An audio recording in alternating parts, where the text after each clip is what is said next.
vendredi ojala kayango nesi beye ngwadi kangira ngabango ngwadi chabango kaka ngwadi.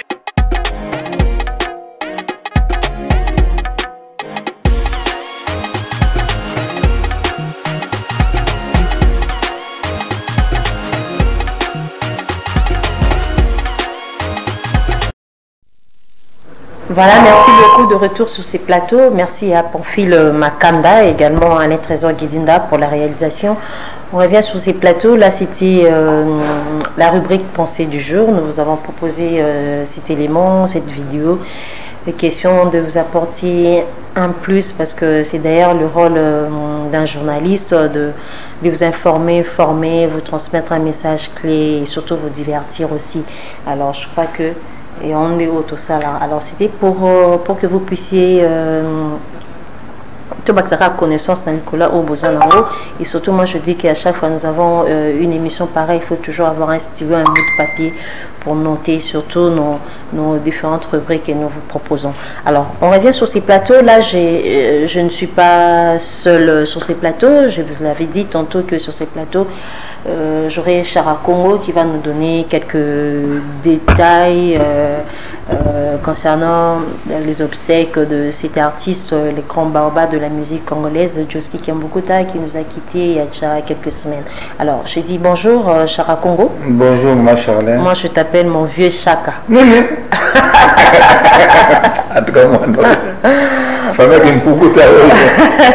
Voilà, donc nécessaire condoléances aussi, artistes en danger, et surtout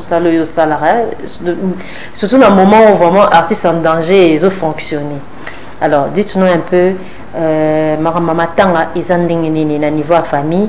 Alors c'est vrai que yo aux organisation mais nous avons avant plutôt. Oui Charlène, d'abord merci. Mon idée tout c'est comme beaucoup de matière à réflexion. Vraiment que nous avons parlé d'une décade ça va se cater. Parce que tout ce qui est à tango pour le tumba kufaki bientôt 2 ans.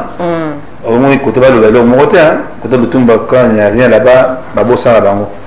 2 ans déjà le tumba. 2 ans c'est le 30 mars. Alors tango yaki il fallait zonga mais santé à la fin non pour amener moi mon pépé qui c'est ça mais malade qui mais et le moment là regretté mingi je crois que vous témoin pour ça que c'est tant d'âge dans le village Temba oui où tout le monde a une gratitude d'abord il y a artiste congolais je crois que vous avez vu que au monde les lots oyo mais donc comme na ba artiste muninga na kufi osenga pe mbongo pobeta matana muninga na yo faut senga cacher et comme na niveau na ba artiste bazo senga cacher pour que baleta non il y a na Chetemba oui il y a na Chetemba OK Chetemba alors wana en fait hein na mécano tuna une question mon cas ya curiosité alors cacho bando senga ezaki ba artiste nini artiste oyo baza ya génération mona Joski parce que mingi ba génération mona Joski mingi pe baza na ba sauté coup de transport na mona zaki artiste combat baduté problème mais on a tout no ba on a mona sport na mona chipekiana na mona kofolo midé na mona ki artiste ni autre mona na sport au monde Charlène des choses qui blessent. Parce que les artistes nous sommes dans la ONG, dans l'aspect. Mais les artistes sont ça en tout cas pour manier la parce que Lélo Joski il avait besoin, il y a chaleur dans l'abisso, il y a compassion, il y a affection.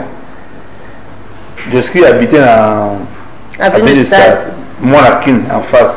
Bazo où il y a un autre bête de la musique. Babeta musique na Monakin. En face mais bakota kunate. Mais sans pour autant bakota au moment où comment comme faible, asa maladie, asa a besoin de assister physiquement. Oui, mais pour assister qui était à l'occasion il y a consultation nationale, le chef d'État pour te remercier. Wazala qui na Bruxelles, azala qui sikamoko bako pour notre exemple, pour que vous avez Joski, papa Félix, c'était très bien. Mais je dis, tu sais qu'il y a Sokuda, il fallait un artiste, pas de la Constitution nationale, Alors moi j'avais suggéré qu'on mette le nom de tout ce qui est Mbokota. Mais tout le monde qui est la présidence, ils ont refusé. Il a honte de banane. Mais parce que tu as vu que bateau bakena kuna mutu na mutu à train. Ezaki Josa Nyokalomo. Président Josa parce que na minute au Sokoda ezana maboko na parce que depuis vers qui ça kenda qui pour na soins médicaux na poto atika Josa assumé intérim si le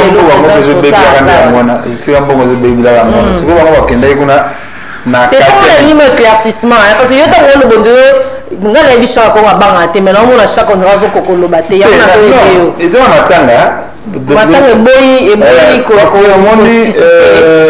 peut éclaircir bateau. Je crois que parmi les regrets que nous avons, je n'ai pas vu, au moins dans la présidence, la boya qui aucune des comme la présidence de la République. Donc si je comprends bien, regret au Joski qui a beaucoup taqué. On a caché la tête. Oui, en fait, on a une image à Matanga, qu'on fait le média, c'est un artiste naïe.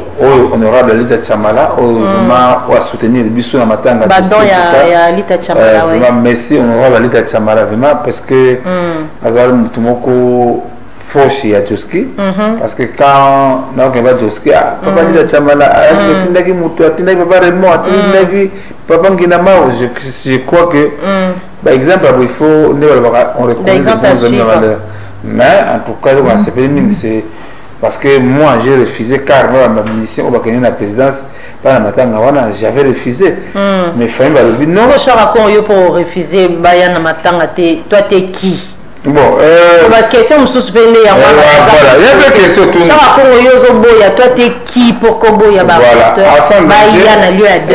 N'a aidé vraiment parce que Brandon Milal sur la vie. En attendant les autres talents, non pas de documents aux Oluka. Mais je crois que en comprenant Charakongo a le dit que l'artiste Josi Kambukuta a qui n'a pas regret mi balé. Il y a à qui n'a pas regret mi balé.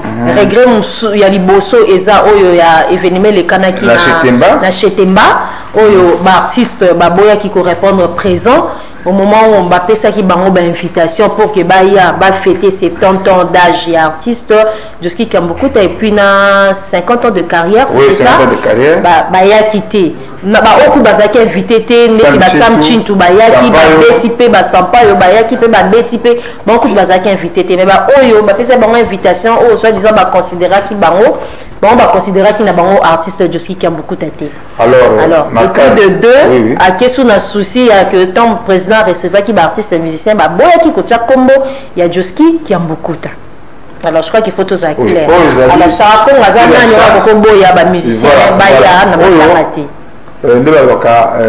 On ne se réconcilie pas avec un mort. Nous sommes la président, on a attaqué le matin.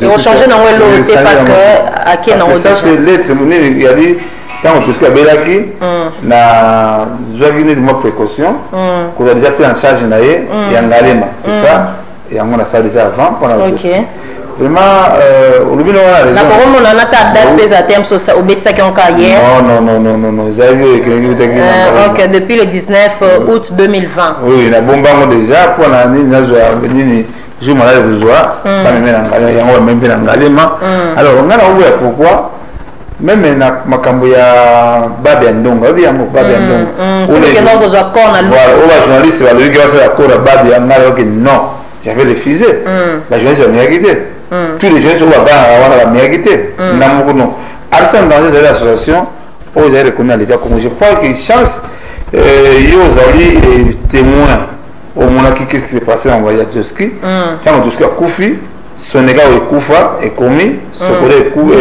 Sokoda et donc on doit doter le mot qu'on a vu Bembe Imiko et Komaki mais on a funérailles et Komaki mais il m'a montré que na ministère qui des arts lettre si quoi y en a habitant bon pas commun bon est-ce que va consulter qui fait non parce que la mode ndenge et comment mon et quoi circuit moko bien organisé un temps sous bah oui la bien dans ndenge va ça le Tumba Simaro l'État congolais a besoin de 632 000 $. Mais tant qu'on va créer la famille, il y a 13 000 $. 632 000 $. Par exemple, la famille a 13 000 $. 13 000 $. Mais pourquoi tu vas pouvoir s'enrichir dans ce moment-là?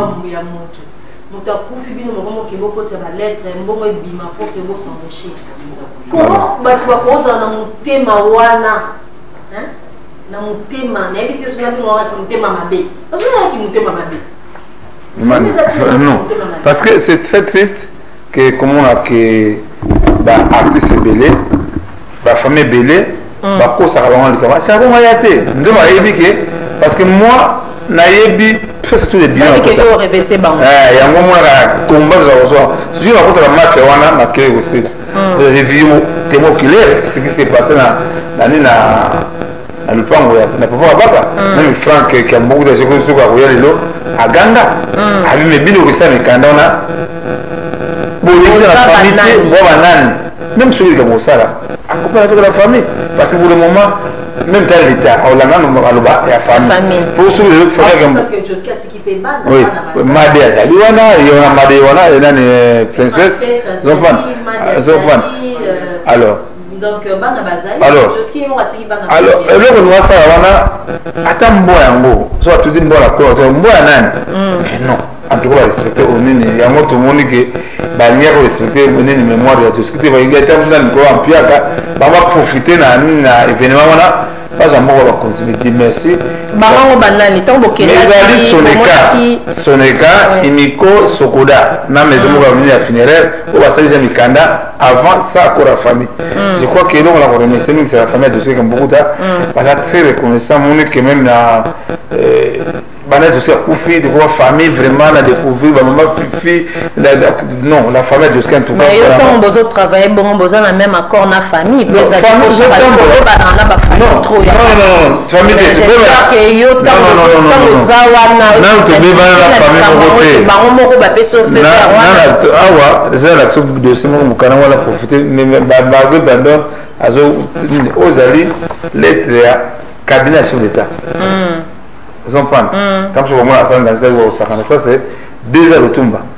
peux le 17 février 2021. Voilà, j'allais document il y a faisant la République. Je crois que l'administration, ils ont marqué la présidence, l'institution, ils vont changer de titre. Au moins, il y a un ministère qui dit déjà, non, nous on travaille avec Hassan Danger. Bon, au moins, vérité fait Zalaka. S'il n'y a pas la vérité, c'est ça qui blesse. D'ailleurs, nous avons valeur tout le monde, 132 000 $. Marqué papa qui a fêté la caméra, ici, à passer. Ah, malheureusement, c'est impossible. Et ça, pour moi, je vais bien. Mais après, la zone, on va qui m'a, on a sauté. Vraiment que pour la Toscane, beaucoup de temps, niveau c'est le gouvernement congolais qui prend en charge les obsèques à Toscane, beaucoup de temps. Il y a dans la famille, quand on a un souci de cercueil, les boulots, au bis, qu'on a le souci. C'est le gouvernement qui prend en charge. Alors maintenant, ce que tu dis, le ministre a quitté les arts, ça l'a arrêté, parce qu'il faut qu'il a arrêté. Comme l'État reconnaît ce comme quoi, il faut qu'il y ait une facture, sur exemple, pour justifier. Merci, chef de l'État, vraiment. Je vous assure à Rosala. À cause de tout ce qui est beaucoup de mais malgré la bureau, ils ont permis qui était, il y a tout ce qui est en vie. Parce qu'il y a pas de consultation, il y a tant de minutes que c'est une audience pour la chef d'État, je crois que le chef d'État, en tout cas, il y a Rabiso. Parce que Biso, il y a maman. Vongaï. On va Vongaï. Mon ça déjà pris en charge. Je comprends. Que bah la matanga même de millions. Alors vraiment que le programme programme bon on a un programme provisoire s'il te plaît Chara Congo juste pour rappeler les téléspectateurs bon on a souvent on a biso que émission NSD Alléluia c'est une émission un peu spéciale hommage à Josky Kiambokuta tout me probé tatoué bana programme mais en besoin les calendriers c'est vrai que c'est le mois de la femme on a profité, il y a toutes les femmes. C'est vrai que moi, on a bu ces eaux continue jusqu'à la fin de ce mois. Alors, on a fin, il y a mois où on est trop clôturé, na badam.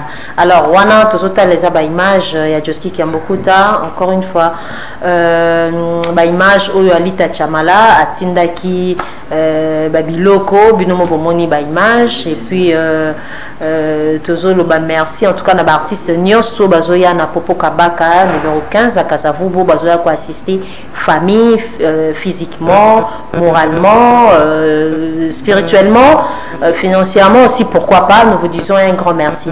Alors, je crois que toujours marqué une petite pause. Profil Makanda, à nous côté la biso Nzembo, tout revivre sous parce que Bobby, artiste à coup faraté, tout continuer à revivre l'artiste à travers ses œuvres, même ses images, et ça abisse bien tout l'endroit à l'intégralité. On y va en image.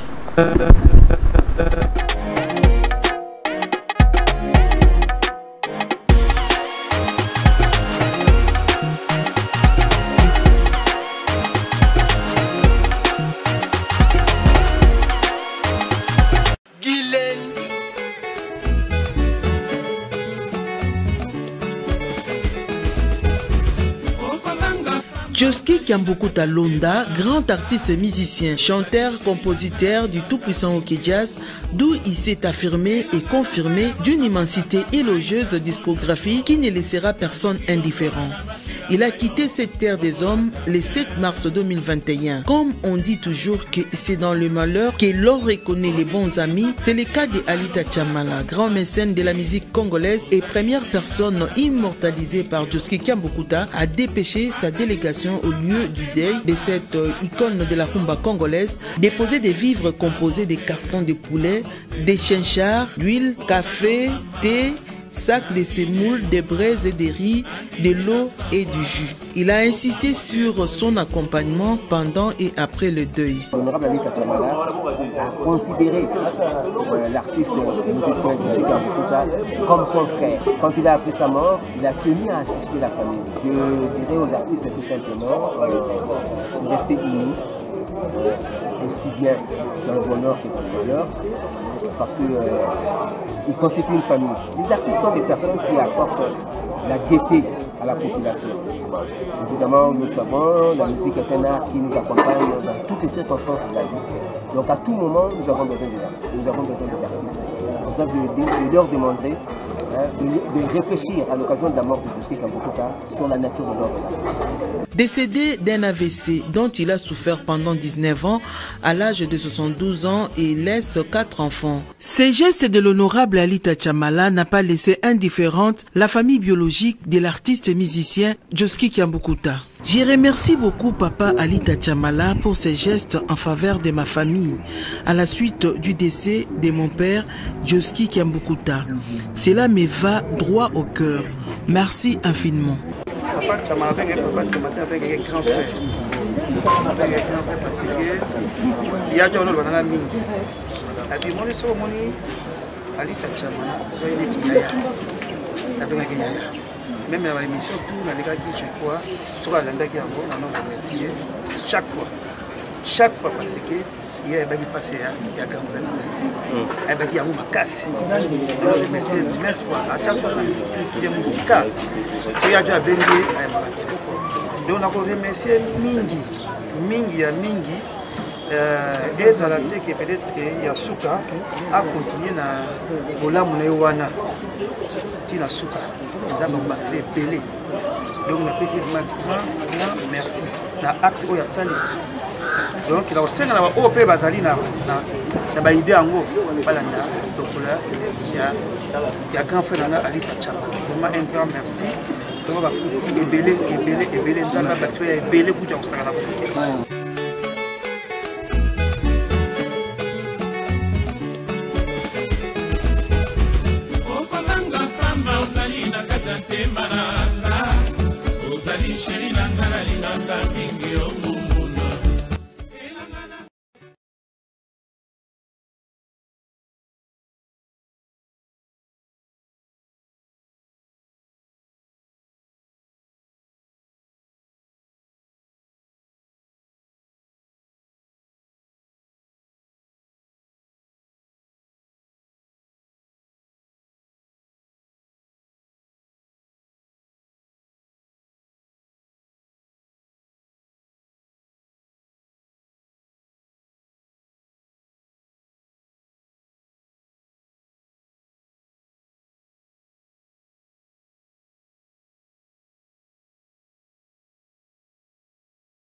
de retour sur ces plateaux. Voilà, dans Botolanda, image, clip, et artiste. Et artiste, ils t'ont posé la question, tu m'as posé la question. Non, c'est pour dire que l'artiste ne meurt jamais. Donc, ma œuvre Tikali est belée. C'est vrai que c'est vrai que nous avons botamate à l'époque, mais les autres ont eu Mbango, donc ils ont ça habillé bien. Ils ont dit un moment où ils ont composé qui ont hier. Donc en tout cas, mon image enlevé des idées dans la part du peuple. Ils ont à l'occasion à une année à Franco. Il y a Franco. On a beaucoup fait pour la Marambo à Bengi Kiti parce que Joski a allé Motomoko Azaraki, grand compositeur, Banzé Moulaye, vraiment édifié Batou, public, on a un moment on va travailler parce que même la Kenya, il y a un choral et un barango. Si. Vraiment que. Non, et lui qui t'a raison, on a Joski dans Malili. La chair de poule. Parce que tout le temps, il faut bien en aille. C'est un problème, il faut bien en aille.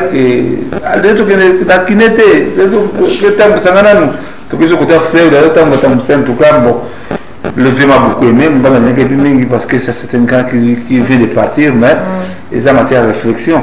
Parce que les lots, toi, les Kinaïs, Franck a beaucoup de temps, où il y a Yebi, Joski, aimé quoi? Ils ont pris Joski, ça dit sans polémique, il y a un Moutoumoko.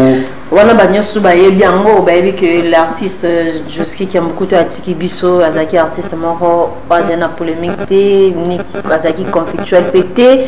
Donc c'est un artiste où il est abandonné pour ça des musiques. Alors sur ces plateaux, tout ça on a chaque année. Tout ça peine à Franck qui a beaucoup tard, ou à faire partie de la famille. Il n'y a pas plus seulement de précision par rapport à un programme de Nezo Kende, il y a qui est artiste Joski qui a beaucoup tard. Je dis bonjour Franck qui a beaucoup tard. Bonjour. Et sincère condoléances. Merci. Voilà, alors, au écoute absolument déjà dans chaque cas, tu me dis que solo là, par rapport à tout et est-ce que chaque Congo, Makambo, soit ça là, même encore na famille va passer feu vert, parce que tu es Makambo, n'est soukare. Et moi, ils achètent les canaux télé comme alors, tu as même confirmé Bisso, chaque membre, ça, les gens encore l'occasion accord na famille. Pour que vous travaillez dans artiste en danger. Oui, quand nous montons le baron, chaque a travaillé dans Bisso famille. En tout cas, tout autant pour la bien. On va le peut-être pour naïe Bisso, tout le monde est en ante. Tout le monde est en ante. Chaque azava a qu'un petit copain Bisso famille tout côté. Voilà, donc on s'en chaque azo s'en a voilà. Ok, alors c'est quoi pour ma cambuya il y a programme jusque-là, le 3, on a un provisoire, mais la on dirait ils ont maintenu. Oui, les 3, ils ont maintenu. Donc, le 3 avril. Donc, le petit cas, il y a Jonah, dernier des mères, les 3. Les avons confirmé. Voilà. Alors, par rapport à l'organisation, parce que je fais participer à une équipe organisation, un comité. Alors, pourquoi on résout les canaux parce que chaque ami qui peut c'est absolument moi premier ami qui résout les canaux battu sous qui pour ça va lettre déjà pour débloquer mbongo pour organiser bon sec. Alors na côté na binomo va garder fourni nous botier pour que batouana ba continuer dans côté ou soit avancer dans côté na programme na bango ça na démarche. Non, nous avons un comité en place pour coordonner ma campagne. Il y a 15, il y a un président, si je suis Stolandi, chaque bazali, Tozali. Ok? Alors, Batouana Makamba, ça la qui te recruté Makasi. On a un solo là qui n'a pas vis-à-vis Boy, Farafar, qui m'a remboursali, les a raté. Tout ce qui est beaucoup dans la famille. Bilo Boya, la famille, Bosolo, la famille. bozana ba idée boye boka porter biso ba idée to boya te pourquoi kaka boye boka ko wela ka ko le kana mo kuna ko boye bike kuna le pa ngo banda kana boye nta ko to so la bon ça va to ko sande ni ngana mona na idée to na sara ba polo na sara ba bandero ngana na idée ngana na ko wela na équipement ni ko ko to so beta na pa to moni pe le côté na le pa on a ko ka banka to so beta wala ba zo beta ba artiste ba zo ya ba zo défiler ba zo nzima Joski Kiambukuta pour artiste ba la tika na yemo instrument za wana bazoya boko bana tena wana te bino bozowe la ka kuna boke wele la nini na tindi bino ba question tozo tunande ya mwana na tindi bango boke boluka nini Joski Kiambukuta sana bana na ye azana bandiko na ye azana famille na ye boyete ko sola te mesi bokomaki boke kuna eza soni makasi eza bete o Joski azalaki o ba neglijaki o la ki eno akufi azaki na maboko ya famille na ye alors botika non ko tambola puis ko loba biloba loba obo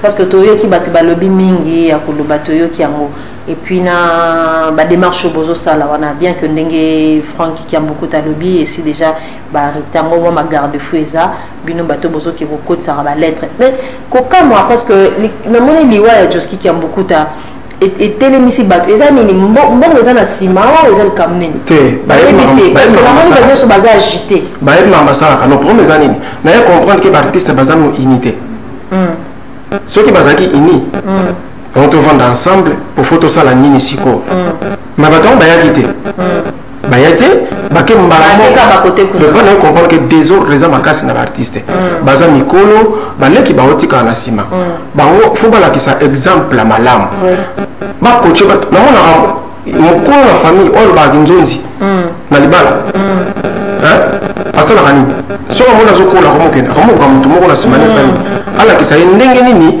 balobaka na kinzonzi pour l'absence na ye voilà pour eba ko solola na même ma na matanga plutôt le quand on dit que chef de famille za la balba boye na matanga ezala boye na mariage ezala boye mais binoté bozo wala na noté bo bongisa bato bana sima ola ki sabamo musala ningi alaka mais bozo wala na boke na bino ko la mukaka te mo déjà wala to talib sur quoi ça artiste oui na kina famille ce que batana nyoso ba kotia ba lettre est-ce que ba ye déjà na matanga to na noté est-ce que bon ba lettre wana bana wana solana bango na mona sumuta ya kasute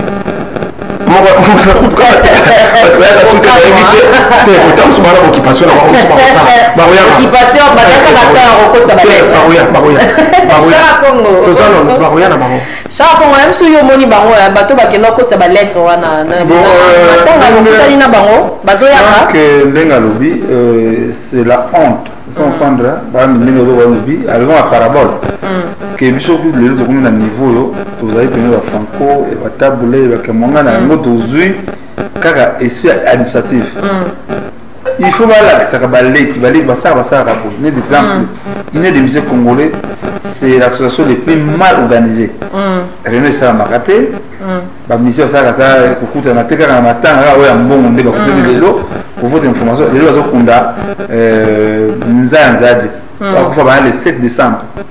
Le bruit ça m'était parce que 3 mois bazo kunde 3 mois. Alors le bruit ça m'était parce que bah il y a un bon il m'a dit mon que kuna c'est calme ça kuna. Je prends la PC bana papa na biso ba blaze bana ba ça radio tout monde même parce que Covid des années Covid les avait tant tout monde.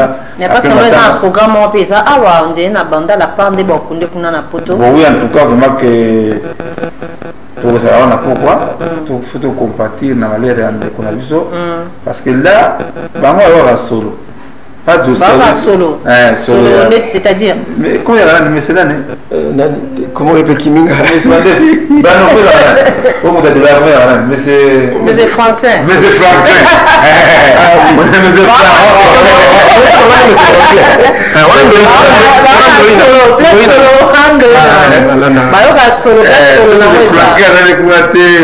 c'est je crois que toujours remercier l'image on va valider en tout cas la famille artistique, la famille biologique jusqu'à beaucoup en tout cas remercier ma casse parce que on répond les beaux amis de malheur en tout cas papa n'a déjà un bon bail tout le monde tout le monde papa Nguinamao papa Raymond Kebana en tout cas que que Fondation Alida Chama, en tout cas merci, mais toujours invité parce que on a Alida Chama une décision que l'instrument c'est la permanent maintenant.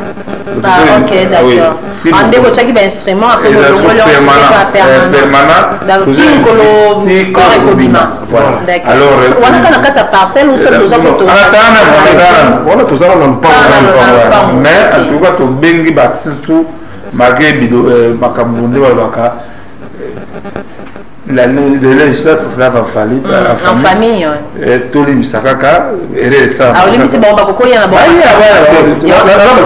chaka au moins ngana lo belo ko moko boy na yo comprendre lo ko moko problème chaka na bande ko na biso mususu wana ko na kutanga kombota bazala makambo na ba peut-être akati ba balingela chaka te mais ça n'a rien à voir na biso famille OK makambo chaka na batu na ça n'a rien à voir na biso famille donc biso to biso to za très bien même il a autre parce que alimbisi ba hoté alimbisi ba plutôt non alimbisi penda solo parce que to solo là qui ba ko ba alimbisi ya ona tuna kena début émission na bi chaka ye azana ni poke chaka sana non chaka sana tu ko pekisa mutu te aya na matanga chaka sana tu ko pekisa mutu te matanga ko matanga pesa na invitation te ata ko pekisi mutu mo mo na kwa mo mutu wa zane wana telemina ina tamsuna mo 2 personnes OK donc to pekisi mutu te to bengi ba artiste nyonso surtout que un instrument comme on a permanent non instrument ça déjà on a permanent on a musicien orchestre tel on a orchestre ni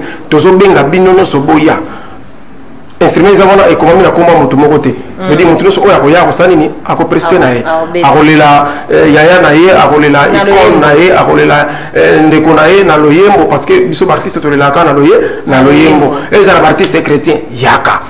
Oui, on a déjà Paul Balenza, Yaki, donc voilà. Qui présenté ma non, il y a Paul déjà, il y a un problème. Alors, programme psycho, il y a les 3 wanande bokalango. Non, mais parce que moi lobby. Oui. Ba musicien baya.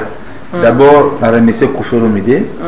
Acte Saraki, Atinego heureusement l'image. La musicien Michel Katchel a été au moins la image. On a vraiment que marqué famille Makase parce que Joski a sa voix na nzemba ngobila. Na contribué à peine en carrière puis à Koufelo Makase ngobila, c'est marqué que aux hommes on a jour va ba moi Michel Katchel a en tout cas pour Koufelo Kilobi. Ba moi na bazemba. Koufelo Kilobi tam soya le na aki hier. Aki Kilobi. Que le aki déjà na ça. J'ai bien pris la place au 4 après voyage na ye. En tout cas c'est bon. C'est bien, en tout cas, dans ces pays, vraiment. Mais là, on fait ça le matin, on a envie. Envie, c'est ça. Mais c'est des lots d'abord. On a bien, ça, ça l'a bien. On est malade, on a bien, on a bien. Mais c'est une affection, on a.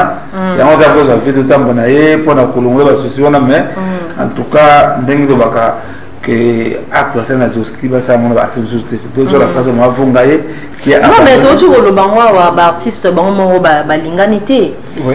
Balinganité parce que tout le monde a amour ou anaté surtout ceux qui que mon qu'on a bango a comme bella tout le monde a reçu artiste à Koufi quand des alats bon là moi tu mais si on t'a Koufi ne commis azaki il a des artistes tu sais que beaucoup de papa Kabati les doigts de la musique chrétienne et puis il a tenu à la SMS de la musique chrétienne mais si papa Patrice Akendaka il y a mon Patrice Soko malheureusement Akendaka mais mon avait été carrément na coma dans la bimi aucun musicien chrétien pas que ça papa Kabati mais Dieu merci pratiquement c'est bien de la carrière là il y a mon avis CG au Kissa Kabouya le secrétaire IDP c'est la facture il y a papa Kabati où sont passés maintenant de choses ba yemba pour nzemba kitoko nzambe bolingo mais bolingo za kana banzembo na boyete bolingo za kana obike lokona chaque azam mutako féliciter sans blague parce que ça la batu moto moko te azwa likanisi na pas salango na okumisete na okumisete na zolo na même ba image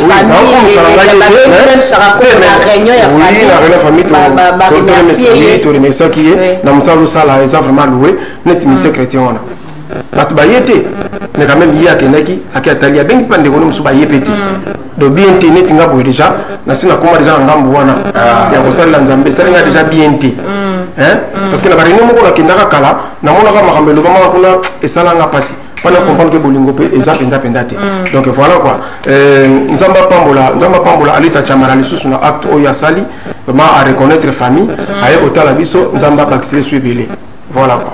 Ok, merci beaucoup. Alors, pour finir, chaque année, tout un programme est calé. Le 3, le déroulement.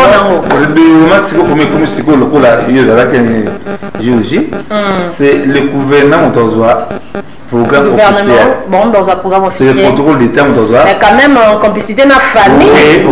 Oui, mais le 3 avril, vraiment, date sur le terrain.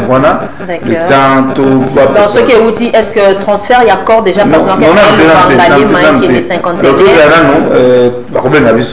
c'est le ministère qui dit les arts, après ça arrêter, c'est lui qui va arrêter la date, le programme. Ça protocole des termes sur mon compte. Attends, jusque-là, le programme est très provisoire. Provisoire, vraiment, mais on a 6 mois, mais en tout cas, c'est que c'est le corps le 3 avril. Le 3 avril. Ok, merci beaucoup. On les a auto-retenir. Programme, donc corps et Kobima le 3 avril.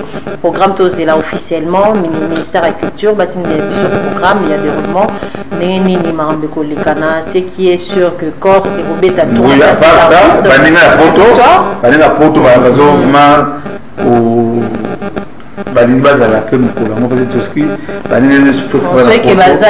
déjà que le canon direct il y a la chaîne nationale non, voilà. Donc alors pour finir Franck Kiambokuta un dernier message n'a habité dans ma tama tozokuta na Pokabaka 15 na Kasavubo oui on n'a pas ya la biso ya 15 Pokabaka batno soto o balingi baya kolela na biso elongo tozawana tobengisi ba artiste nyonso to bandeli lisusu ba artiste nyonso boya instrument ezawana permanent boya kolela ndeko na bino ya na bino artiste balaki na loyemo bedinga tala koma na ngambo wana mais nazo na conclure loko moko lelo que tout est vanité de vanité donc to lingana to zala ini ba artiste bozala ini parce que lobi pe kozala tourna yo ba tumsuta ko ba kepe ko wela ne kamule ya solo ya monsieur Franklin ya solo ya monsieur Franklin so kina zo pema lelo ezana bokasi na ngai mokotero ezana ngolu ya mokeli na ngai yenda salinga ilelo ngolu bakufi lelo naleki na nini bobelema wape ngolu na nzambe yango nakoma biyembayemba ye bibi na bina mpona shilo na ngai yango nga nakonkli lelo ima ye. Tout est vanité de vanité. Merci beaucoup, Franck Kiambokuta. Tu as commis vraiment la souka. Je raconte un dernier message. Un dernier message. Dans le cadre de la révolution culturelle, nous allons le mercredi, à matin, parce que le cadre de la révolution culturelle, que Bouya peut inviter tous les artistes, tous les disciplines confondues. Comédien, peintre, sculpteur, artiste en général, tout moya, compatir dans malheur que famille papa Kiambokuta, tout ça, bien ma konziamboka que vraiment beau accompagner l'artiste et besoin macabo en amont, pas en aval parce qu'il y a d'autres artistes qui vont souffrir, mais là bon c'est comme Sokoda, hein, ceux qui ont sur le droit d'auteur naïe. Vraiment, tu as ça maté. Merci. On va dire que ça va musicien, artiste va salir des misères, on va na scène kimia bolingo. Bah y a vu en tout cas, l'action mauvais exemple. Bah les balles dans côté, vraiment que c'est tout balé que soit fallu va faire, bah Fabrigas ou bah zoyer en tout cas, bah inosbi, bah na bolingo. Bah kuta na katam pour moi. Mais finalement que apparemment coup de bango c'est pire. Génération non yo tangi kutu ne bango les assomme. Alors merci beaucoup, ça est fini. Pour aujourd'hui, fidèles téléspectateurs, c'était une émission spéciale hommage à l'artiste Josie Kiambokuta qui nous a quittés. Ça fait déjà 2 semaines. Alors je crois que en fait, la PCBISO programme, donc date est maintenue pour le 3 avril, décor et Kobima. Mais en attendant, deuil ils ont aussi passé na Popo Kabaka numéro 15 dans la commune de Kassavo. En tout cas, tout Koutanawana pour Nakolela et Longo, na famille qui a beaucoup et puis na artiste Nyos Tutos à la Wana. Donc, instrument qui est déjà permanent. Encore une fois, merci beaucoup à Yalita Chamala. Merci vraiment infiniment. Et puis, na Batunion sur Bazo qui a assisté famille, depuis Sibino, vraiment, merci Billy. Alors, je crois qu'on s'est dit au revoir. Moi, je vous retrouve le mercredi de cette semaine, toujours à la même heure, même chaîne. Et Wana, je crois que ça, de chaque clôture, il y a Mois de la femme. Alors, merci à Profi Makanda, merci à Alain Trésor Guilinda, Brandon Milalou. Merci beaucoup et on se retrouve prochainement. Au revoir et d'ici là, portez-vous bien. Bye bye.